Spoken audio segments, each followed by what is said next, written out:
पराग गोखले, हिंदू जनजागृती समिती. आज रंगपंचमी आहे आणि आज रंगपंचमीच्या दिवशी हा खडकवासला जलाशय जो आहे त्याचं रक्षण करण्यासाठी आज अनेक जण मानवी कडे करून या ठिकाणी उभे राहिलेले आहेत. आज रंगपंचमीच्या जोडीला महिला दिन पण आहे आणि त्यामुळे आज महिलांचा देखील उत्स्फूर्तपणे सहभाग या मोहिमेमध्ये लाभलेला आहे. असाच प्रकारचा सहभाग हा मंगळवारी देखील होता. धुळवडीच्या दिवशी आणि रंगपंचमीच्या दिवशी दोन्ही दिवशी ही मोहीम झाली आणि यंदाचं हे 24वे वर्ष होतं. गेली 23 वर्ष आपण ही मोहीम करतोय.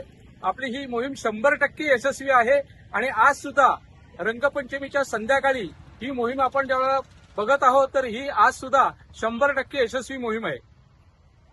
म्हणजे गेल्या अनेक वर्षापासून आपण ही मोहीम करतोय. त्याच्यामध्ये अनेक जण सहभागी होत आहेत. मग त्याच्यामध्ये ग्रामस्थ असतील, जागरूक नागरिक असतील, पोलीस प्रशासन असेल, या सगळ्यांच्या सहकार्याने ही मोहीम यशस्वी होत आहे. पुढचं वर्ष जे असणार आहे ते 25वे वर्ष म्हणजे रौप्य महोत्सवी वर्ष असणार आहे आणि त्यावेळेला देखील हिंदू जनजागृती समितीच्या वतीने ही मोहीम मोठ्या प्रमाणावरती करण्यात येणार आहे.